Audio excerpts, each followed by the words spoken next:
कैसे होंगे आप? सब अच्छे ही होंगे। आज हम बात करेंगे मनी मैनेजमेंट सिस्टम के बारे में, जो है टी हाउ एकर ने बनाया हुआ है। इसकी एक बुक है, टी हाउ एकर ने एक बुक जो लिखी है, उसके अंदर मनी मैनेजमेंट सिस्टम के बारे में बताया गया हुआ है कि जो भी हमारी जो सैलरी आती है या भी जो भी इनकम होती है, उसको हम 6 अकाउंट में डिवाइड करेंगे। 6 अकाउंट खुलवा सकते हैं आप, या तो फिर 6 जाल ले सकते हैं, जैसे दिखाया गया है इमेज में। ऐसे एक जाल ले सकते हैं, उसमें परसेंटेज के हिसाब से डिवाइड करते हैं। ठीक है, तो अब सबसे पहले हम ये जानेंगे कि ये मनी मैनेजमेंट सिस्टम क्यों करना है। क्यों ये सिस्टम नहीं फॉलो करेंगे तो नहीं चलेगा क्या? ठीक है, तो आइए शुरू करते हैं money management system by T Harv Eker. अब पहली बात हम ये करते हैं कि हमें ये 6 जार सिस्टम मनी मैनेज क्यों करनी है।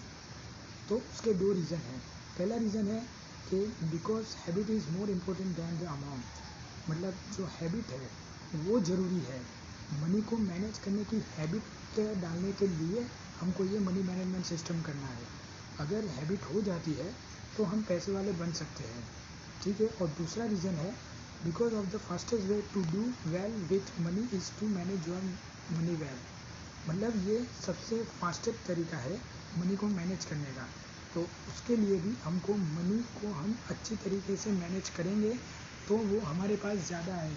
जैसे कोई काम हम अच्छा करते हैं तो वो काम हमारे पास बार बार आता है। उसी तरह अगर हम मनी को अच्छी तरह मैनेज करेंगे तो मनी अपने आप हमारे पास आए।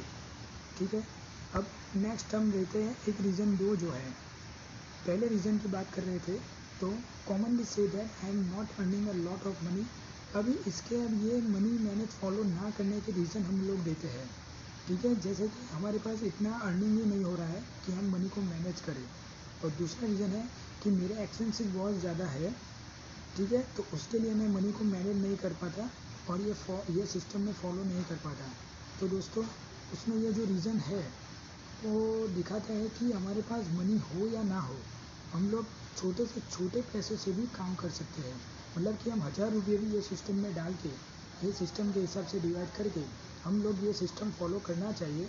क्योंकि अगर मनी को अच्छी तरीके से मैनेज करेंगे तो वह जो ब्रह्मांड में है, यूनिवर्स में भी ये मैसेज जाएगा कि हम मनी को अच्छी तरीके से मैनेज कर पाते हैं, तो हमारे पास ज़्यादा मनी लेने के लिए वो एग्री होगा और हमको ज़्यादा मनी मिलेंगे। और दूसरा, हमारा एक्सपेंसेस ज़्यादा हाई है तो हम लोग मनी मैनेज नहीं कर पाते हैं। लेकिन एक्सपेंसेस ज़्यादा है तो क्या हुआ, अगर हमारे पास कोई भी पैसे नहीं है फिर भी हम लोग उधार लेके भी ये सिस्टम को फॉलो करना चाहिए, ऐसा ऑथर हमें बताते हैं। तो हमको उधार लेके भी ये सिस्टम फॉलो करना ही है। ठीक है, तो ये दूसरा रीज़न लेते हैं जो कॉमनली लेते हैं कि the way the universe works is if you manage your money you will get more of it. अच्छा, तो और जो miss manage your money you will not get your money. ठीक है, क्योंकि ये सिस्टम इसलिए फॉलो करना चाहिए क्योंकि हम अच्छी तरीके से मैनेज मनी करेंगे तो हमको मनी ज़्यादा मिलेगी। लेकिन हम लोग मनी अच्छी तरीके से मैनेज नहीं करेंगे, मिस मैनेज करेंगे तो हमको मनी नहीं मिलेगा। इसलिए ये 2 रीज़न है। एक तो एक ये है कि हम लोग तो पैसे नहीं है हमारे पास, वो रीज़न है, हमारे एक्सपेंसिव बहुत ज़्यादा है वो है। दूसरे ये है कि हम यूनिवर्स को ये मैसेज दे रहे हैं कि हमको मनी मैनेज करना आता है तो प्लीज़ हमें ज़्यादा मनी दे पाएंगे।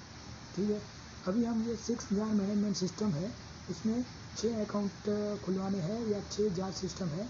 इसमें नेसेसिटी अकाउंट है 55%, प्ले अकाउंट है 10%, एजुकेशन अकाउंट है 10%, गिव अकाउंट है 5%, फाइनेंशियल फ्रीडम अकाउंट है 10% और long term saving spending account है 10%। अभी हम यही 6 जार सिस्टम को हम 1 बाय 1 समझेंगे कि उसमें क्या करना है। पहला है नेसेसिटी अमाउंट 55%। तो the account is managing your everyday expenses and bill. मतलब जो भी हमारे जो डेली एक्सपेंसेस है, सारे बिल्स भरते हैं, इलेक्ट्रिसिटी बिल भरते हैं, रेंट देते हैं, मॉर्टेज है, यूटिलिटीज़ के बिल्स है, हम टैक्सेस देते हैं, फूड्स लाते हैं, क्लोथ्स लाते हैं, जो भी नेसेसरी सिस्टम है उसमें हम 55% हम देंगे। ठीक है, 55% मान लो कि हम 10,000 ये सिस्टम में डाल रहे हैं तो 10,000 का 55% हुआ 5,500 रुपीज़। तो 5,500 रुपीज़ हम ये सारी चीज़ों में एक्सपेंस करेंगे, बाकी सारे सिस्टम जो है वो दूसरे अकाउंट में करेंगे। अब दूसरा अकाउंट है प्ले अकाउंट। ये बहुत ही इंटरेस्टिंग अकाउंट है, ठीक है। ये अपने आप को नर्चर करने का है, ठीक है। इसका जो एक्सपेंसिव है वो हम महंगी चीज़ें खरीदेंगे, ऐसी महंगी चीज़ें जो पैसे वाले खरीदते हैं, मतलब कि महंगी चीज़ें जिसका हमको शौक़ होता है, हम अपने आप को शौक़ पूरा करने के लिए मनी को यूज़ करेंगे। अगर हम 10,000 रुपीज़ प्ले अकाउंट में डालते हैं, 10,000 रुपीज़ हम सिस्टम में डालते हैं, तो 10% के हिसाब से हमको 1,000 रुपये मिलेंगे। तो 1,000 रुपये में हम महंगी रेस्टोरेंट में डिनर कर सकते हैं, 1,000 रुपये का बजट रख के। ऐसे जो भी एक्सपेंसेस है, और हम चाहे तो हम अपनी बीवी को भी अलग से प्ले मनी दे सकते हैं लोगों को, और ये एवरी मंथ हम लोग को इसको स्पेंड करना ही है, ठीक है। और उसमें से लिखा है लास्ट में कि play money is spend every month on purchase you would not normally, मतलब आप जो नॉर्मली यूज़ नहीं करते हो वो सारी चीज़ें में ये प्ले अकाउंट का आप अकाउंट को डालेंगे। फिर तीसरा अकाउंट है एजुकेशन अकाउंट। अब आपको लगेगा ये एजुकेशन अकाउंट क्या है, हमारा एजुकेशन तो ख़त्म हो गया है, तो हम लोग इसमें क्यों डालेंगे।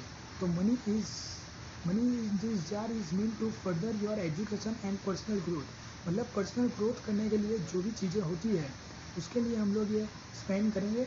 N investment in yourself is a great way to use your money, मतलब अपने आप पे इन्वेस्ट करना ये सबसे अच्छा तरीका है मनी को इन्वेस्ट करने का। तो अपने आप को एजुकेट करो, कुछ नई स्किल सीखिए जिससे आप ज़्यादा मनी कमा सकें, ऐसा कुछ भी ले सकते हैं। और ये जो एजुकेशन है, ठीक है, money should be use for purchase the books series, कोई वर्कशॉप अटेंड करना है, कुछ नया एजुकेशनल वो करना है, तो उसके लिए आप कर सकते हैं, ठीक है। अब नेक्स्ट आता है आपको गिव अकाउंट। गिव अकाउंट है 5%।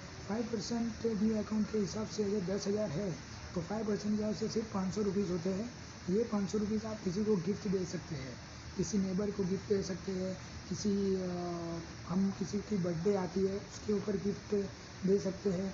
अगर मनी के हिसाब से नहीं दे सकते तो आप किसी को हेल्प कर सकते हैं, ठीक है। तो किसी के काम में हाथ बढ़ा सकते हैं, उससे हेल्प हो जाएगी उसकी। तो गिव अकाउंट 5% है, ये बहुत ज़रूरी है। हमको ऐसा लगता है कि हम सोसाइटी को, लेकिन हमें नेचर जो है वो हमें लौटाती है, हमें देती नहीं है, हमको लौटाती है, मतलब हम जो कुछ भी बोएंगे वही हमको वापस मिलेगा। तो गिव अकाउंट में 5% हमको इन्वेस्ट देना है। फिर है फाइनेंशियल फ्रीडम अकाउंट 10%, मतलब 10% के हिसाब से 10,000 के हिसाब से 10% होता है 1,000 रुपीज़, ठीक है।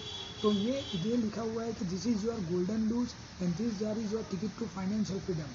अब आपको पता नहीं होगा फाइनेंशियल फ्रीडम क्या है।